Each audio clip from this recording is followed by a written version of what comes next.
Well, folks, it has happened again. I don't know if it's a surprise at this point.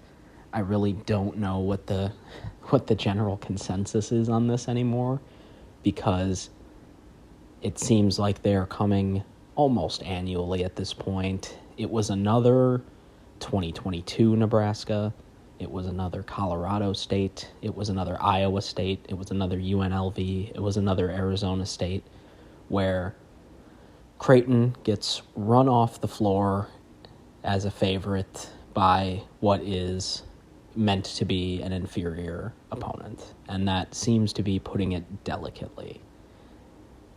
Tonight was one of the tougher watches of that group, and that is a group of incredibly tough watches. That is a hall of shame of basketball games, and this might actually be the worst one of the bunch. I mean, Colorado State was brutal. I think that's your winner, but this one is right up there. And when you look into some of it deeper, it's either more or less comforting that this doesn't feel as much of a one-off as some of the other ones do. That has been the problem in the past, is that it felt like, at any point, it was like you're playing Creighton roulette. Like, at any point in time, bad Creighton shows up, the one that doesn't make a three, the one that makes poor decisions with the ball, that doesn't drive the basket, and you just lose that one game, and it could happen against anybody, right?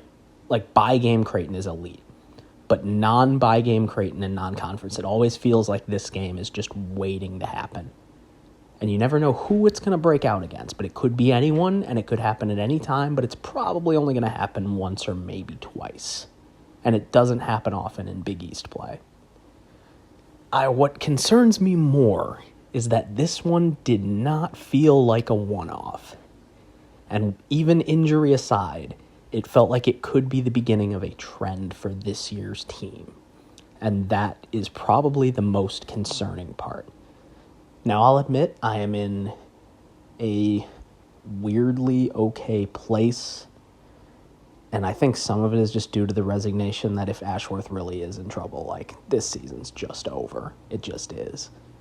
If he's going to miss, more than a month, if he's going to be missing Big East play, if he's done for the season, I've heard decent things that he might not be. That somebody said he just rolled his ankle. Somebody who has some sources said he just rolled his ankle. So if that's the case and he's out a few weeks, all right, maybe season's not over. Maybe I'm overreacting. If he's done for the year, this team, you better start praying for a tournament appearance, because that's where it's going to be. And that's such a good place to be coming from as a program where, even just making the tournament feels like a disappointment for where you're at. And that's true. But at the same time, man, it's going to be a tough few weeks. I think it's going to be a tough rest of the year, even if he comes back and gets healthy. I think the concerns about the roster construction for this team have been validated early in the year. I think the guard depth is just not where it needs to be. And you can say that getting Fedor eligible would have changed some of that, and indeed it would have a little bit. But Fedor's commitment was late. This was not something we had in our back pocket all along while we were constructing this roster. This wasn't something we went into the transfer portal expecting to have. We needed, and were probably trying to, have our roster filled out before he was even, before it was even looking like it might be an option. So there's, I think, a little bit of fair criticism there that this team isn't completely where it needs to be. I also think part of the reason I'm feeling a little bit, I don't want to say better, but less, horrible about this loss than I did the one in 22 was that this team's ceiling already was probably lowered for me, especially compared to the 22 team. And I don't live in Omaha anymore. So admittedly, not living amongst Husker people all the time makes this a little easier to stomach. It's still gross. It's still fucking disgusting, and I spent most of the game bashing my head into the wall. But anyways, so to talk a little bit more about the actual game, I mean, I'm just going to leave this stat here and you'll know it bends reality. It really does. 42 of Creighton's 52 field goal attempts tonight were threes. That's 81% of all field goal attempts were threes. That is the second highest three-point attempt rate by any Division I team in any game over the last 15 seasons. 75,000 basketball games were played. That is the second highest three-point attempt rate. Now, there is a reason besides, Creighton just chucking up threes, because we were fouled on probably 50% of our two-point attempts. So, like Kalkbrenner's final stat line, he only had attempted one shot, and it was a three. But he was fouled on at least 4 two-point attempts. So that play, we were fouled on at least 8 two-point attempts, right? So that plays a factor in it. But we all know that that's, only part of the story, because, of course, we are actually trying to take that level of three-point attempts. And it was, don't get me wrong, the defense was good tonight. They played good defense. They were pretty fundamentally sound, and they played a very smart style against us because, shock and awe, another McDermott team crumples against a physical, lengthy defense when the threes aren't falling, right? Like, it's happened a million times, and I think it's proven at this point that it'll keep happening. And that's fine, because he's had enough success even with it that you live and you die with it. We've fully accepted that as a Creighton fan base at this point. And I think anyone who wants to try something different, be fucking careful what you wish for. But with all that, like just a box score peculiarity, like people across the country, journalists and stuff who didn't clearly watch the game are kind of picking up on this. In the box score, we only had 2 players attempt a 2-point field goal. 2. And I think it's Isaacs and Neal.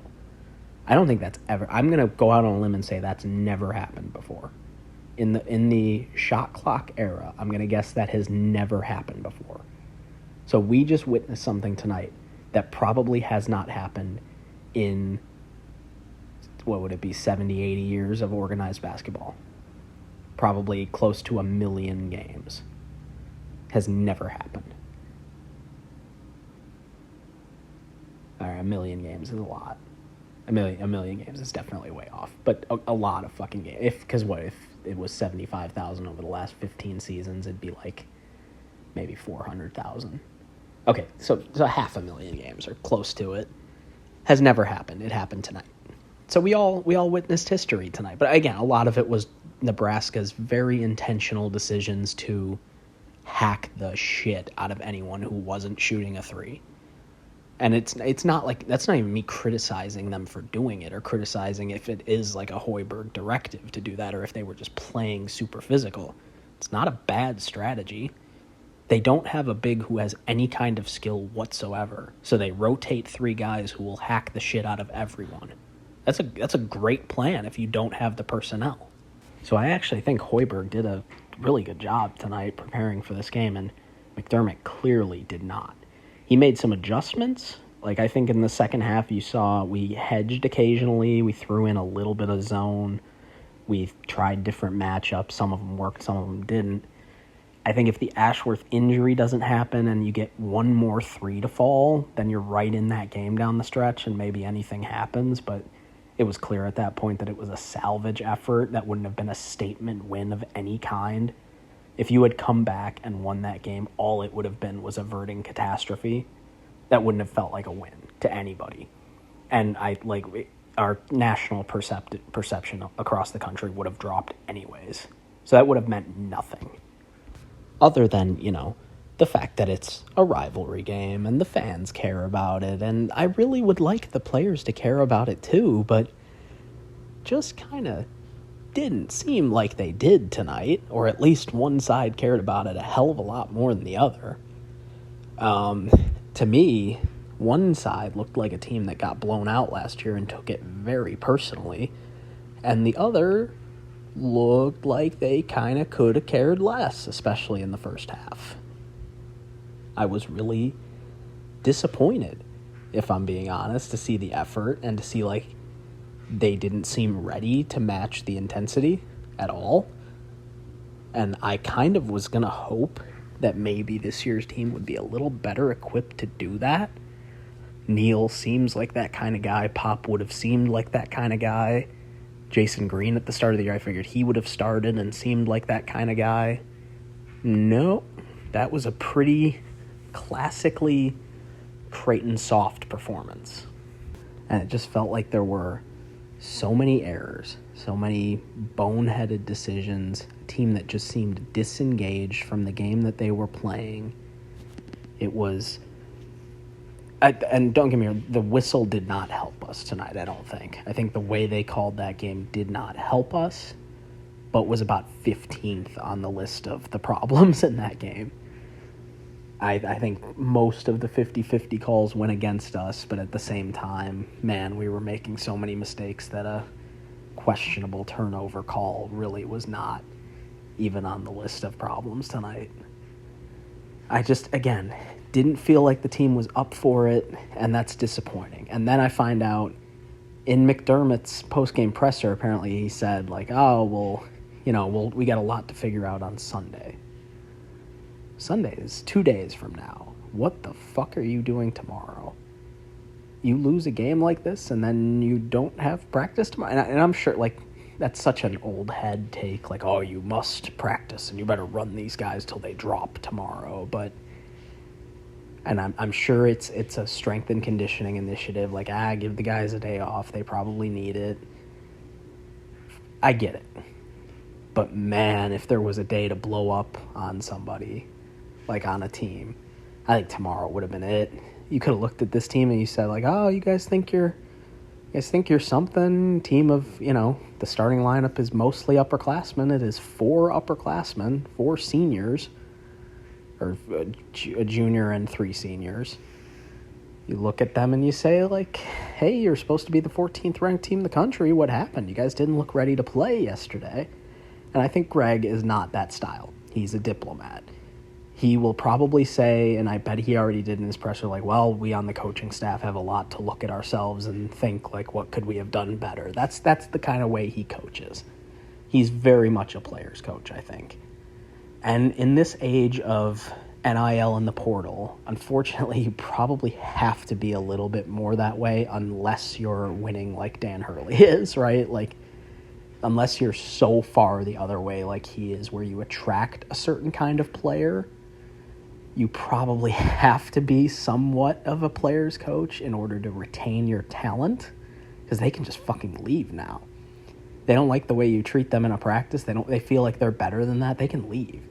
Everyone says, like, oh, well, then I wouldn't want a player who's like that. Like, well, you might still want that player. If he's going to score 16 points a game, you might still want him. So he's probably got to be a little easy on them. And it is a long season. At the end of the day, the one loss to Nebraska, as we have seen before, is not going to hurt you or completely derail your season.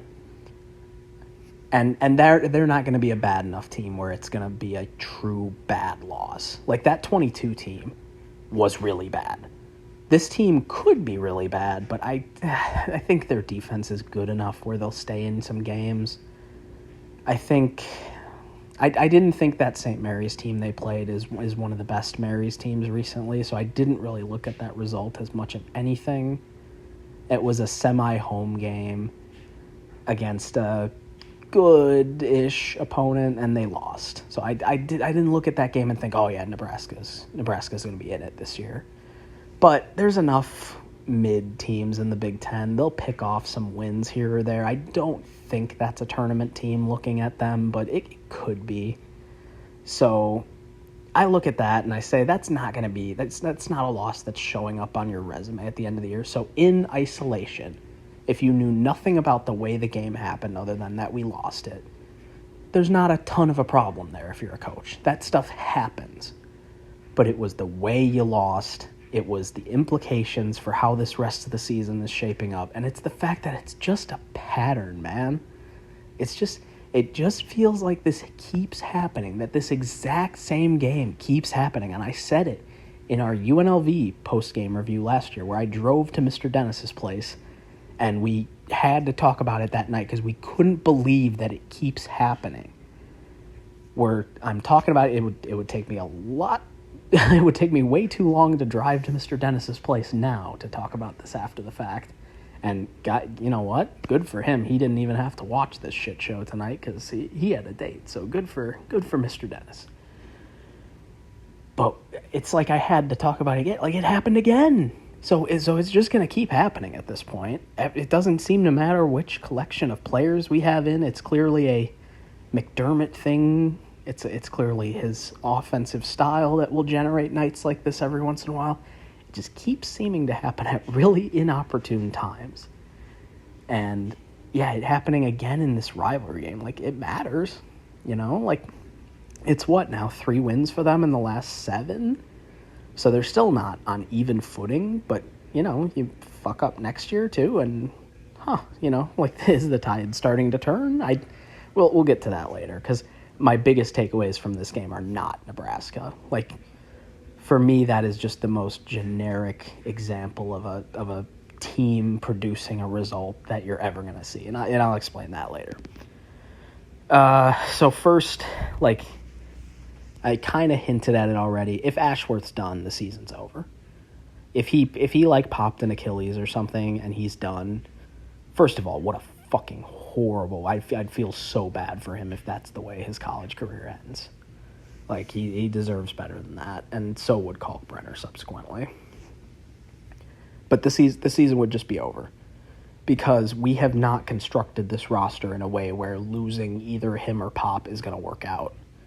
We have two guards, 2 playable guards on the roster. Someone in my mentions today, I shit you not, was trying to argue, and probably still find it if you go to my tweets and look at them, was trying to argue that Ty Davis is not only comparable to Ashworth, but that he should have been playing over him anyways. I know that's one person, and most people are completely on the other side of this. That's a fucking ridiculous thing to say. Social media is a place where dumb lives and thrives. That actually might be the single worst take I have ever seen on any subject. And I am not someone who I think overuses hyperbole. That's horrible.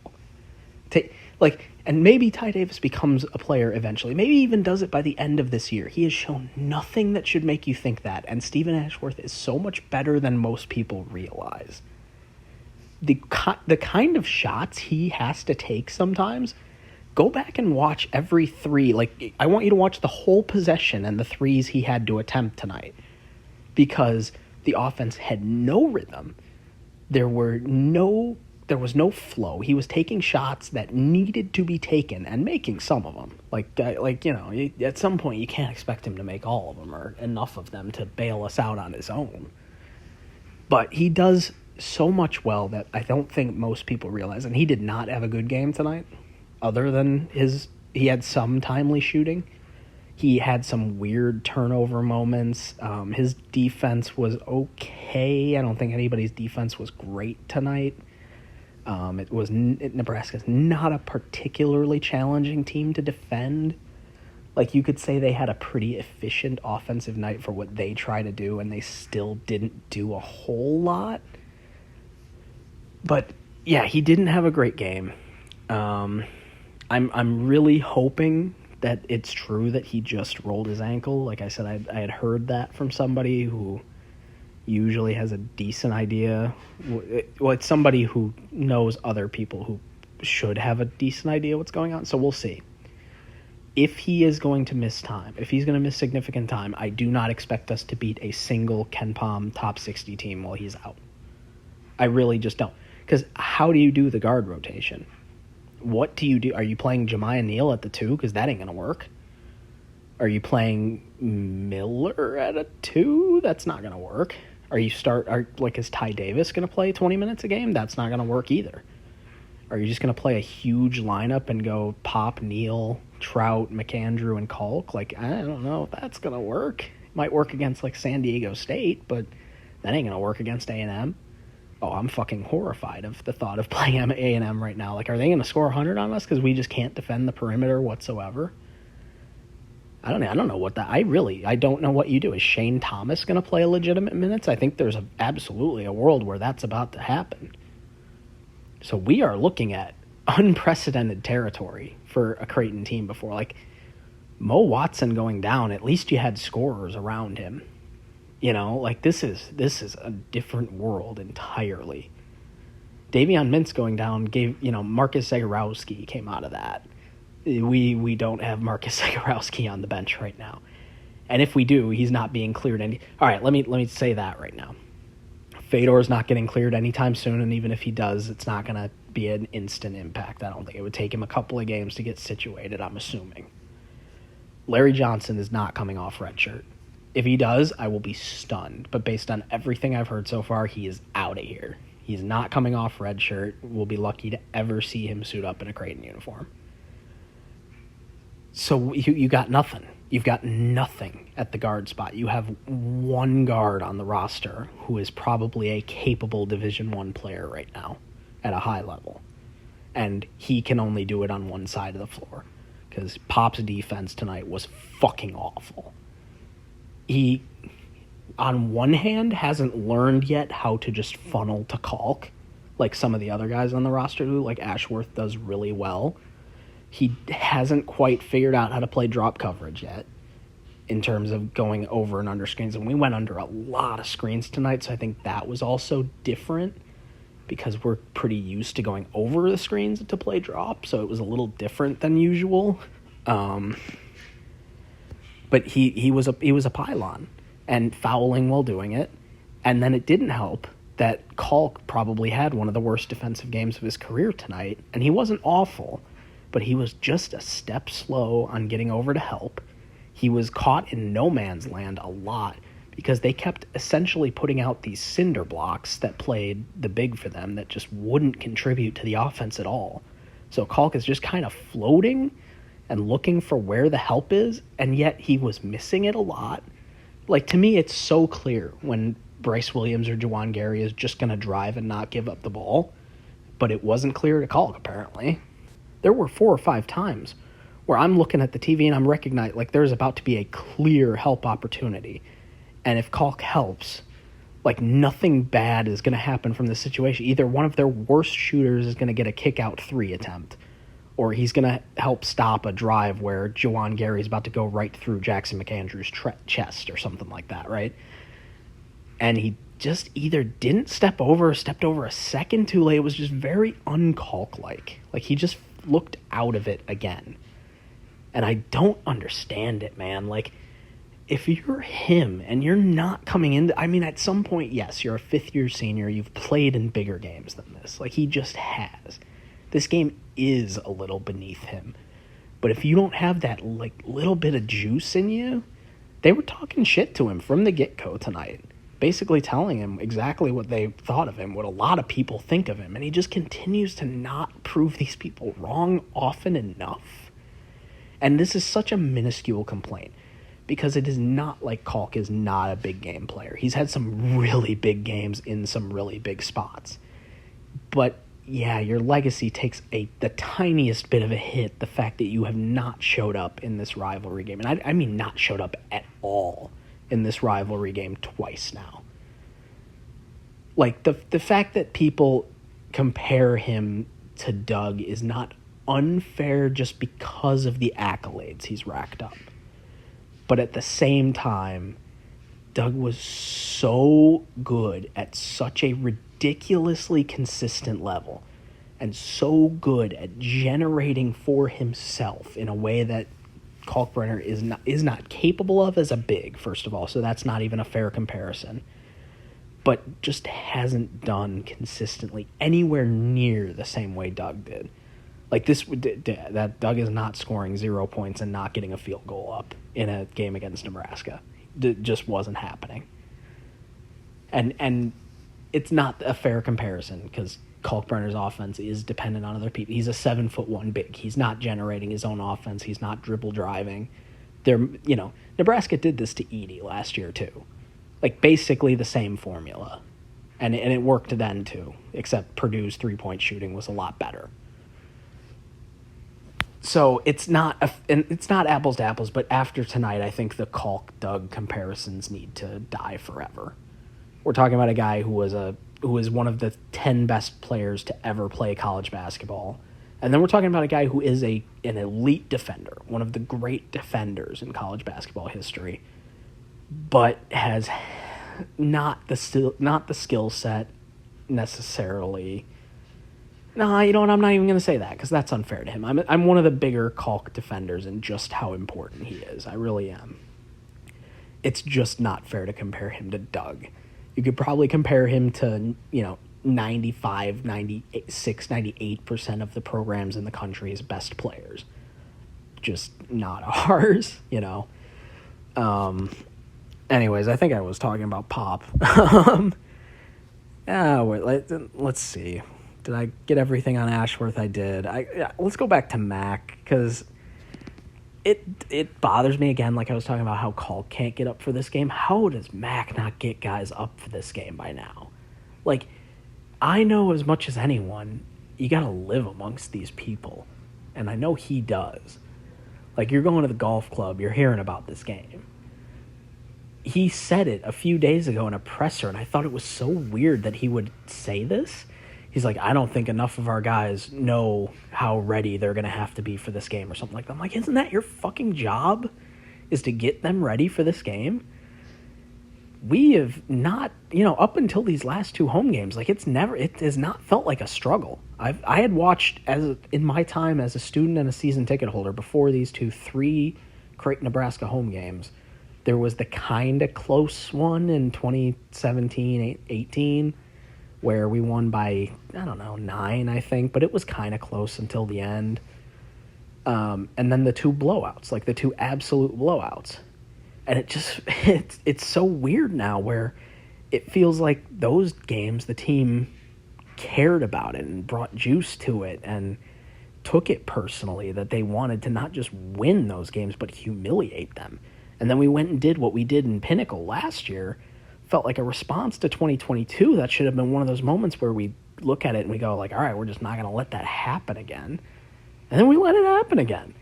Like, it's one thing if I thought, like, oh man, this is such a tough battle of 2 teams that just look like they want it. But no, it looked like one team that looked like they wanted it and one team that couldn't decide. Like we had moments where I think we played with some physicality, where we showed a little fight, but moments, specks throughout the game. It was not consistent. And I think it's different if you say like, oh, well, Nebraska's just a really good team and this can sometimes happen.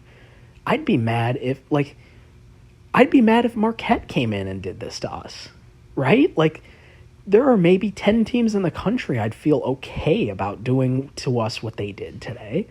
And they're not one of those teams. So you have to look internally and you have to say, all right, it wasn't them. It's not them just being a great team. It's clearly us not being ready for this game. And the fact that it's happened now the last 2 times that this game has been played in this venue, where, the crowd isn't 50-50. That's a change from past years too. In I don't remember which game I was watching back recently, if it was 2015 or 13 or something like that. That crowd had a lot more red in it than it did today. Somebody said you could have counted the red, like in the stadium. You could have counted each and every person wearing red in the stadium. Like, yeah, it kind of looked like that on TV. So this wasn't a 50-50 crowd. When it was good, it sounded like a pretty good environment, but you gave them nothing to cheer about tonight anyways. The point is, it's not a hostile place to play in as your home team, right? You're not in a contested environment. Everything is on your side for this game. And you had no juice for it. Like, came out as flat as can be. And it's happened in all 5 games this season, so clearly it's a bigger problem than just not getting up for this game. But it's the second time now where it just felt like you couldn't put runs together. You kind of were flat. You kind of just looked like you didn't care. The effort wasn't entirely there. We did some okay things on the glass.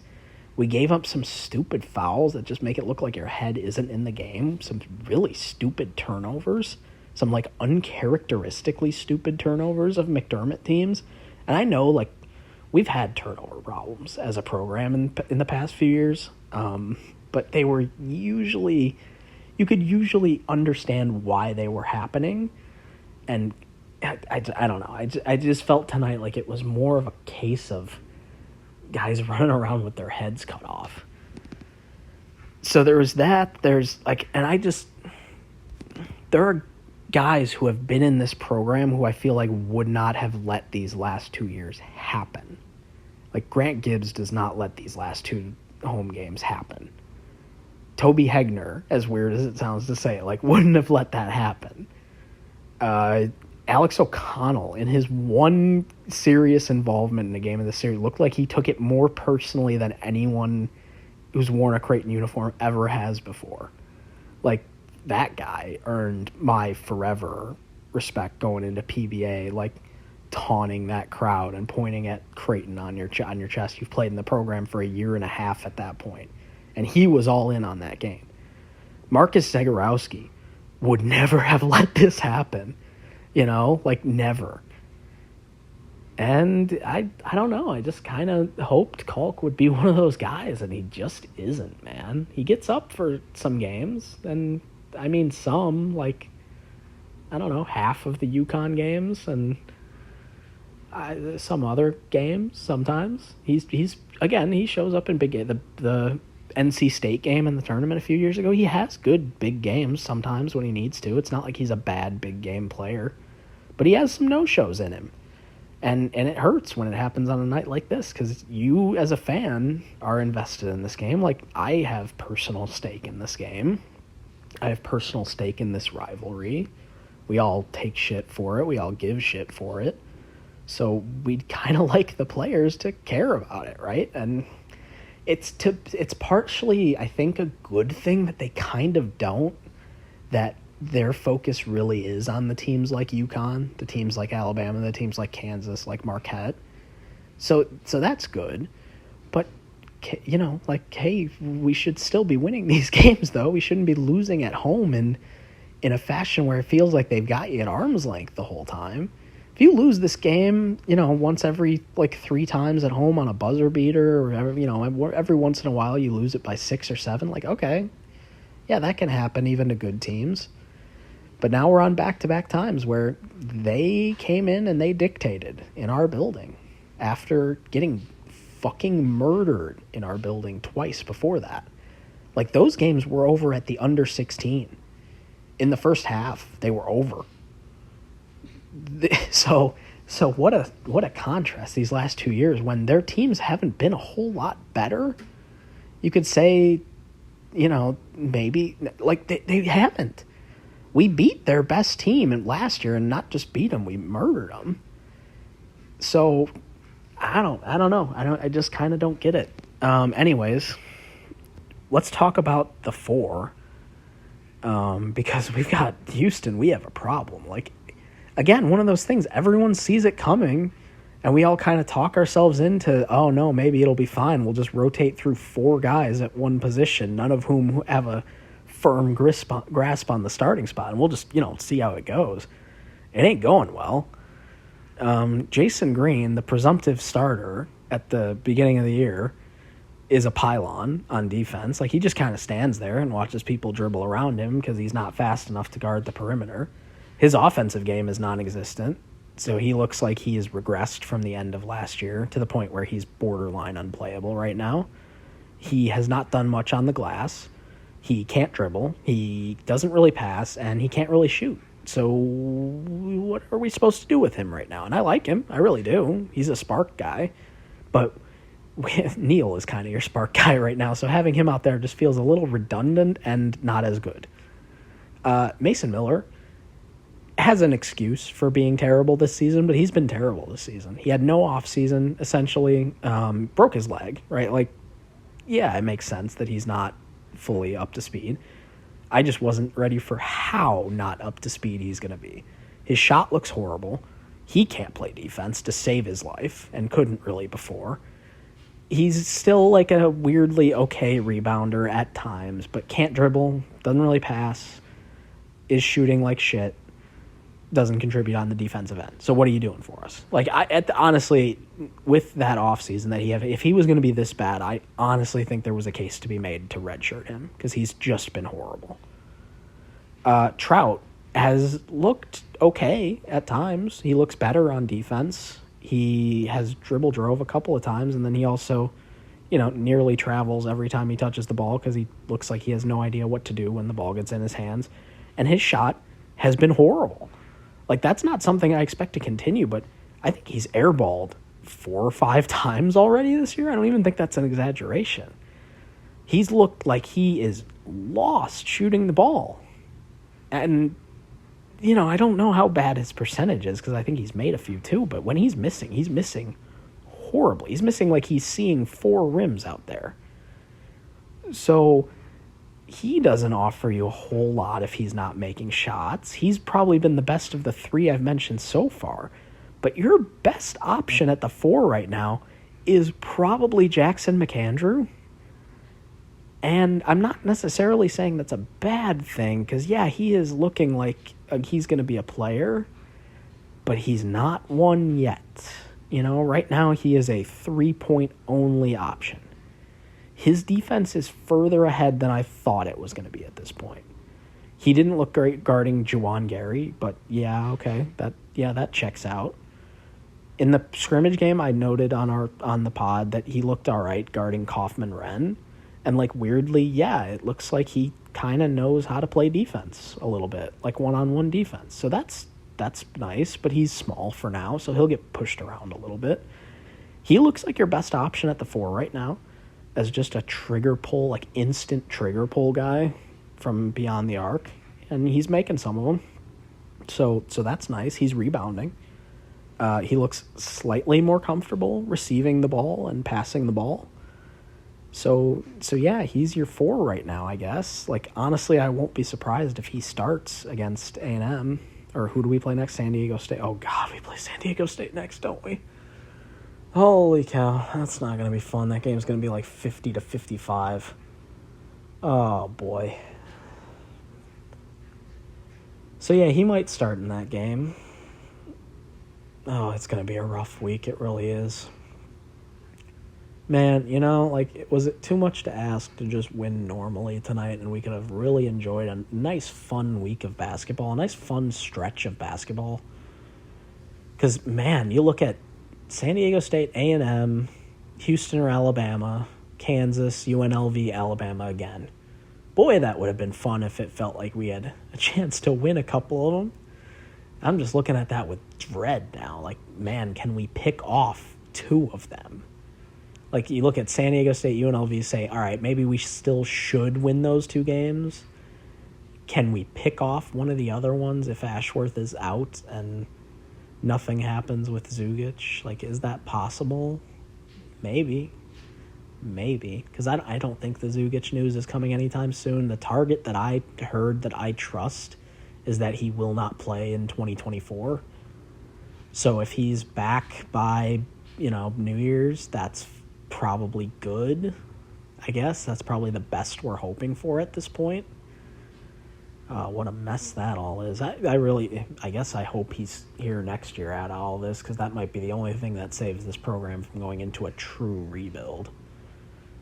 I want to say that right now, just while I'm getting to it. If you are on if we fire Mac, it won't be the worst thing. Yeah, it could be, though. Yeah, it could actually be the worst thing. So I've always been on, the fire Mac thing is so stupid. And everyone, overreacts because just the way he loses games sometimes. Again, the way that this game seems to always happen is brutal. And it sucks as a fan when you're watching these games, because it just feels like we have no answer, no second plan. So it does, but I cannot stress enough, look at Villanova. Look at what happened to Notre Dame after Mike Bray left. Look at Syracuse. Look at some of these programs. Look at Louisville post Pitino. Look at the Kenny Payne Louisville teams. You are unless you are the bluest of bloods of programs, you are one missed hire away from just futility, from brutality, from anonymity. Creighton, I do not say this lightly when I say this. Creighton could turn into DePaul so fast. And I'm not saying, I think the attendance would still be, I don't think it ever gets that bad. I think the better example is probably Butler could turn into Butler so fast, where you're just not a threat anymore. And, maybe you have a good year every 4 or 5 years and you're going to churn through some coaches and maybe eventually you find the right guy again.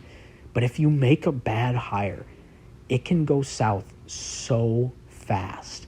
And in the NIL age that we're in right now, that well could dry up so fast. If your boosters lose interest in this era, if they just kind of say like, Creighton basketball, like, it was fun when it was fun, but now it's just not really worth the investment anymore, that could go so downhill so fast. You do not appreciate, if you are on the Fire Mac train, you do not appreciate the fragility of this program. And I've tweeted this before. There is beauty in how fragile our program is, in how improbable it should be for us to have been where we've been and still be where we are. We have had a top 10 designation in 3 of the last 4 seasons. That's ridiculous for where this program had been. And I'm not a big we got to remember the Valley and we have to relate everything to where we were in the Valley versus where we are now. That's hard for any non-blue blood, right? Especially the fact that we've essentially had 2 or 3 entirely different rosters in that period too. We carried top 10 rankings when Mitch was here, when Zagorowski is here, when Nemhard is here, when Trey is here, when Baylor, when we've gone through enough rosters at this point where it's not a fluke. It's not one group of guys who stuck together. It's the coach, guys. It's the coach, and it's a perfect storm of circumstances of having a basketball-hungry school, a basketball-hungry fan base, a rich enough basketball-hungry fan base, a coach who is dedicated to your program and wants to stay here and wants to see his future here. His family's here. He loves it here. He's turned down other offers for here. Do you know how improbable that all is, that this is still going the way it is, that everything is still trending in the right direction? Appreciate how unlikely that is, because we are one bad hire away from all of that going away. All of it. So that's why sometimes I get a little testy and people say I'm a little too negative, because I want that Final Four. I want, God help me, I'm a dreamer. I want that national championship before that ends, because it will end eventually. We are not Duke. We are not Kentucky. We are not Kansas. We are not North Carolina. Michigan State was a blue blood. Are they anymore? When is the last time they felt nationally relevant? It's not recent. Any program, except maybe those 4 and maybe even some of those 4, can fall. We are no exception. UConn has won 6 national championships. They spent a decade in the American Conference. There are maybe those 4 exceptions, and I mean maybe, because we don't know what might happen to any of them yet. So anyways, appreciate it. Get the fuck off the Fire Mac train. I hate these losses too. I really do. But they are worth what we have gotten out of having Mac, and they are worth Mac's lifetime contract that he has deserved every penny of and will continue to deserve every penny of. What this is that we are likely between eras. And Sam, you talked about this. You deserve a lot of the credit for it. It's something I mentioned in our Tennessee wrap-up last year after the Sweet 16. The golden era ended last year. Now, I said that expecting Kalkbrenner to not come back this year. So that's that changed my preseason perspective on it a little bit, saying like, well, if he's still here, we could still have good years. We could still have a great season. We could still, anything was on the table, especially depending on who we portaled in. How does everybody look? Does everybody improve? Still could have been a great team. I think that's probably off the table now. I think we are looking at a transitional year where we are appreciating Ryan Kalkbrenner. That is looking like the goal of this season.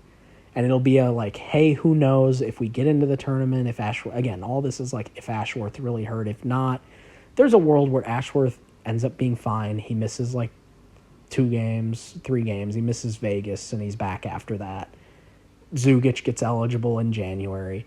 We finish fourth in the Big East, and as a 7 seed in the tournament. And maybe we win 2 games. Who knows, right? Like, anything could happen still.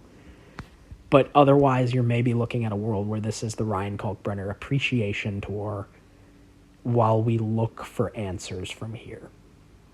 Because I think there's a very real world where we're looking down the barrel at next year and saying, we don't have a point guard on the roster, or we have Pop and we need another guard desperately.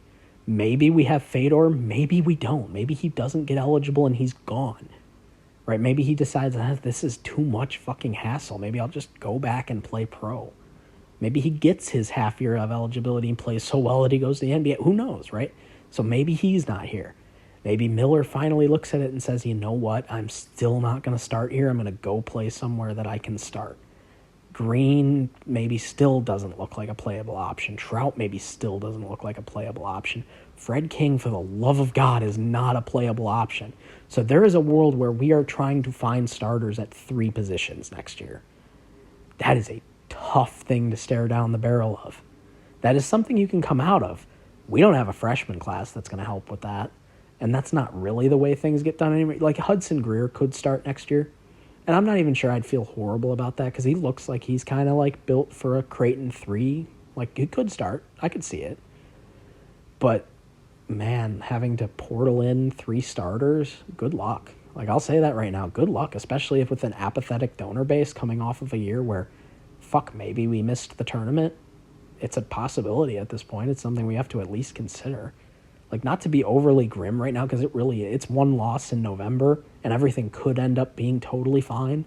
This really could end up being the fluke that it was in 22. But I'm not feeling the same way, because we don't have Baylor Shireman on this team. Trey Alexander isn't on this team. Ryan Nembhard isn't on this team. So I'm a little more worried about it this year. This could very well be a transitional period where Mac begins to kind of phase out, right? Like, if this year doesn't go well and next year doesn't go well, maybe he decides, all right, it's time. Maybe he takes the Tony Bennett, the Jay Wright, the early exit where he says, I've kind of had it, you know? Maybe that's enough. Maybe it's time. And then, if we're coming off of 2 maybe not so great years and we're replacing a coach, I like Lutz. I like DeVries. I love Huss. There's no guarantees there. None of them are proven at the level that we need them to be proven at. And I think any of them could be a winner. And I actually think Huss will be. But it's not a guarantee. It is not. So if we are in a position where we're portaling in multiple starters next year, I worry. I really do. I really, really do. And that's it's too existential for a single.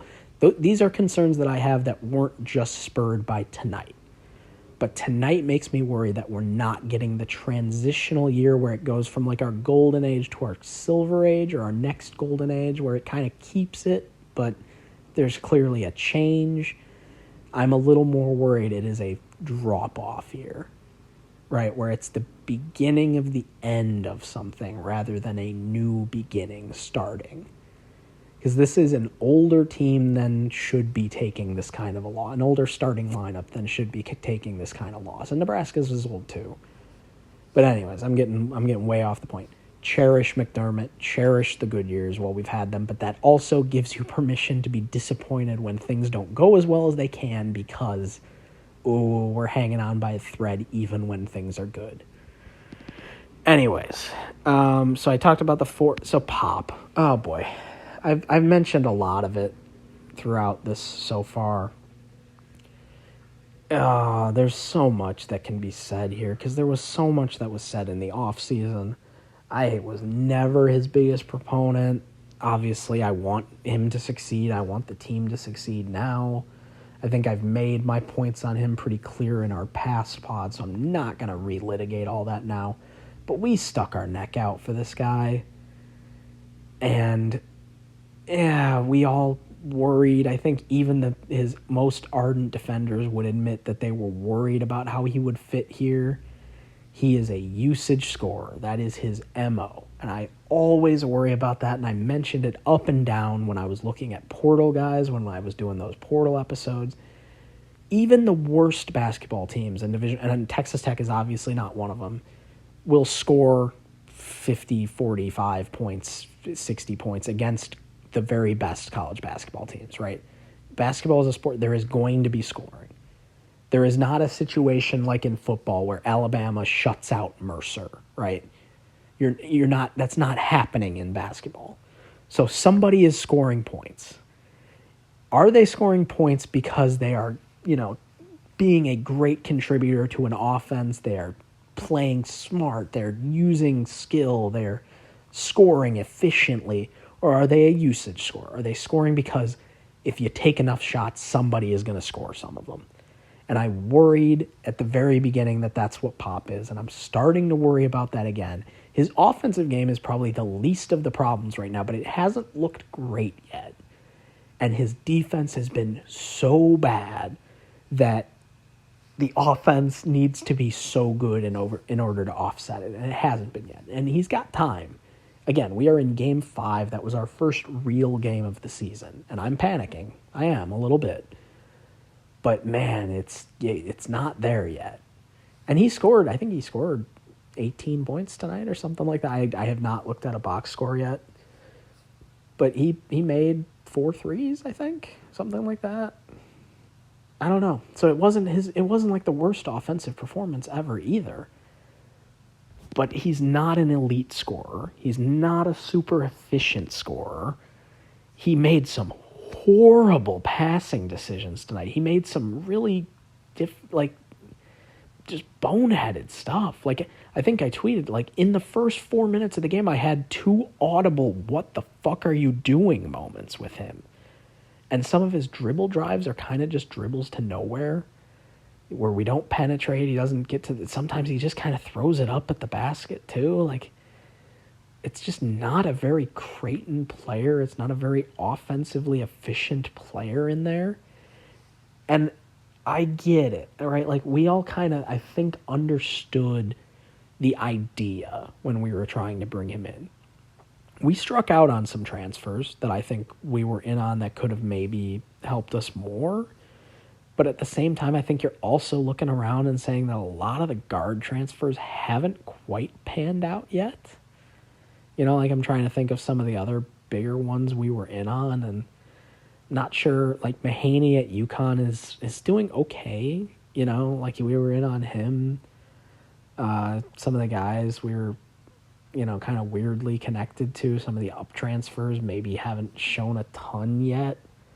So we were essentially, though, we got a kind of probably discounted Pop Isaacs because of all of his off-court stuff. If you put 16 points a game in the Big 12 in the portal, it comes with $1 million price tag probably. I speculated this back in the portal episode that I thought the reason we might have been in on him is because we might have seen a way to get 16 points a game in the Big 12 for half of that or less. Not just because of his off-court issues, but because he had major efficiency concerns, and we thought we could probably fix some of them. Well, the problem is his Torvik, his Ken Pom, his charts look very much like career charts for him. And that's not exactly where you want to be. He's closer probably to his freshman year where he was a little more efficient, but yeah, we're also only in bye games so far, so those numbers are probably not going to go up a ton from here on out. He's just not maybe quite the impact player we need him to be, but I'm also still going to give him time because, again, he did score tonight when a lot of guys couldn't, and, we're going to find out this next however long Ashworth's out exactly what he's made of. So if he proves himself to be a more complete player than I thought, or at least capable of getting there, that's fine, but I think the concerns that we all worried about are there with him, is basically what I'm trying to say. That what everyone was worried about, they were right to be worried about. Neil, on the other hand, I mean, I love having him. I really do. Like, this is probably going to seem too harsh on him because He plays hard, man. He's really good in transition. He has some turnover in his game, which we never have on the defensive end. Like the fact that he not only he created and flushed 2 turnovers tonight, and that might be as many as we did all of last season, right? So like it's such a different thing to see him and so effortlessly punching dunks and stuff like that. He's just such a different kind of player than we've ever had. But he has a lot of liability in his game, and it's almost entirely generated by his three-point shooting. Because what Nebraska was able to do to Kalk tonight was created pretty significantly by the fact that they could sag off of Neal so much. That they could double-team Kalk with his defender because they know even if he's shooting the three, guys, we might be looking at 25%. Like, really, he's a really rough three-point shooter. So they are going to take that as a win every time. If they can take Kalkbrenner away by giving Neal open looks, and they didn't even necessarily have to, but they found opportunities to, that's a win for them. If he is a 33% shooter, teams probably can't do that to him, but he's not. Right, so that really creates problems because we are so reliant on him in other facets of the game. We rely on his defense. We rely on his rebounding. We rely on his transition. You know, there's enough there that we need him to be on the floor. We can't, like, pick and choose our matchups with him. He's an important player for us, so he opens up avenues for other teams to defend us differently because he can't shoot the three. And he wouldn't be the first bad three-point shooter on a really good team. So I still love him as a fit for what we need. But he's going to give teams the ability to defend us differently because of it. So I think that'll be a Mac thing, as how to integrate him a little better.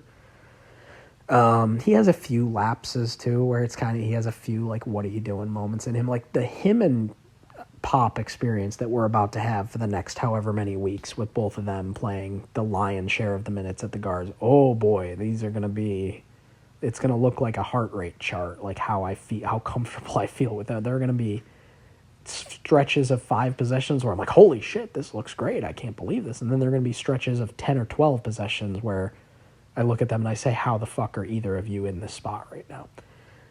So that's an experience I'm looking forward to, is maybe the word I'll use. What else? Yeah, Kalk, I think I've talked about enough that he just can't generate his own offense in games like this. I don't even really think there were a ton of ways to scheme him open, just the way Nebraska was playing him. Again, they literally were able to say, do the exact same thing we did to Zach Edey last year. And I think they won that game like 92-85 or something, as both teams just shot the shit out of it from 3. Neither of those happened tonight, so they win, 72-60 or whatever it ended up being, right? So they used that exact same game plan that worked really well in that situation. Hoiberg's not an idiot. Like, that's the thing. He's going to be able to figure this one out. We have just had better players. Like, last year's team, just too much. It was just too much for them, and we found ways to get our best player. But like, it's not like Kalk went off last year either. It was Shireman stretching them out, and that's what created opportunities for everyone else. Well, we didn't have that tonight. Ashworth had a few, but ultimately we just we're a little too easy for them to play that style against and have it work. But if we shoot 15 of 40 from 3 instead of 10 of 40, and we're talking about a very different game. We're talking about a very different game with just that little variance. So, yeah, hats off to them. They did everything right in terms of picking the style to play against us, but we had, 25, 30 open looks. Make a few more of them, and it's a different game. Yeah, I feel like I'm finally actually talking about Nebraska, which, I just really didn't get up for this game as much as I did in years prior. Like last year, I couldn't wait for it. It felt like a big game between big teams, and I went to Pinnacle and enjoyed the hell out of it. This year, just today, I kind of had to be reminded that this game was happening. But they just did everything smart that they needed to do. I don't think it's a great team. I mentioned that. they'll be in the bubble hunt. They are deep enough where they can frustrate most teams. They got to find a more reliable scorer. Gary chucking up threes isn't going to get as lucky as he did tonight, probably. Dissection, I mean, he's smart. He just dove all over the floor. He spent, 80% of the game on the floor, banked in a three. Like, all right, if that's going to work for you, great. There's a player in there. So, if they unlock him, then they might have something. They're going to need more reliable scoring, and their bigs need to be something other than, again, just a cinder block to throw out there and foul people, which is not the worst strategy. But they'll need something more if they're going to, actually contend for a tournament spot. Am I worried? So I kind of mentioned it earlier on, like, am I worried the tide is turning in this series? Because now it's 2 of the last 3 for Nebraska, and that's the first time I think they can say they've had that kind of advantage in a while. Yes and no.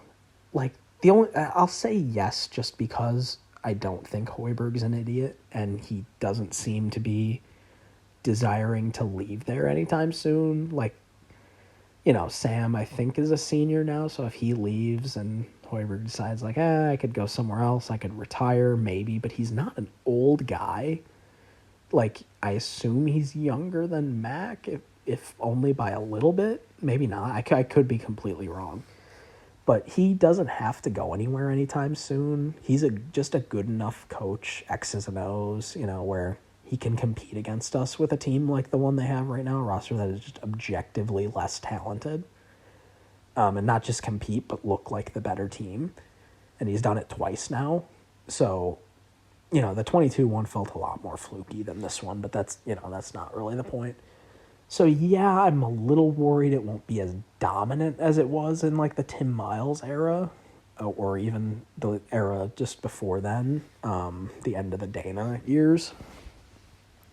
But at the same time, we are recruiting well enough. I think we're still a threat in the transfer portal, so probably more so. But it becomes a thing where if they build the momentum, they have a larger NIL base. A lot of the people who donate to our NIL could probably pretty easily be convinced to donate to theirs. I think there's enough separation where we'll still be fine, but they got big donor pool potential. And granted, so much of that is going to get sucked into football. Nebraska football being just good enough for people to care about it, but still being a laughingstock is like the best case scenario for our basketball program, because it keeps the schools focused there. It keeps the schools' suck of resources there instead of their basketball program, while we still get to laugh at them for not being very good. So it really is kind of a perfect storm. And if that ever were to change, if the football program gets better, I don't think that means more money for the basketball program. I think that would mean more money for their football program. But if their basketball program starts to get better while their football program continues to suck, I think you maybe could see a change in the way that the hierarchy is observed. But I'm not too worried about that yet. But now you look at it like, well, shit, we're going to be going on the road to Pinnacle next year with probably our weakest roster in a decade. I don't think that is an exaggeration, actually. So you say, all right, that's going to be a very losable game. Are we really going to drop 3 out of 4 in this series? Like, is that possible? And yeah, it really is. So that it might not look great, when you do those graphics of like who's won all the recent matchups, but I don't know if that would necessarily indicate the tide turning unless they do something significant in the portal. Because I don't think the recruiting is anything special, so they would have to do something significant in the portal. And I don't think Hoiberg's that kind of guy, but we'll see. We'll see. They're in a better place in this rivalry than they were in 22, but a worse place than they were last year. Like, you really thought they would have built a little momentum coming out of last year, and it just kind of feels like they're not. And they didn't bring in guys that they probably could have or needed to. Like, Esigian's got 1 more year after this, maybe 2. Ulyss, I don't know how much he's got left, but it just doesn't feel like the building blocks for a shift, like a paradigm shift. Whereas it feels like we have the building blocks where you look at McAndrew, Greer, And if you have Fedor next year, you look at those as building blocks and you say, like, all right, those are big time pieces if you can get them going, whereas they don't really have those. What else? So, yeah, I kind of talked about, I don't know how we really fix the short term. I think we're going to see Shane Thomas in Vegas in his little homecoming. I think we're going to see Ty a little bit, and I think we're going to see a lot of Jemiah Neal at the 2. And it's going to look really weird. And I'm not sure how it's going to work, if it is at all. It might work against a San Diego State, where we can actually compete with their length for once. It's not going to work against A&M. I think that A&M game is going to be really ugly if Ashworth can't go. So maybe that means we end up with, Notre Dame or Rutgers in the last game, and then, who knows? Neither of those teams are.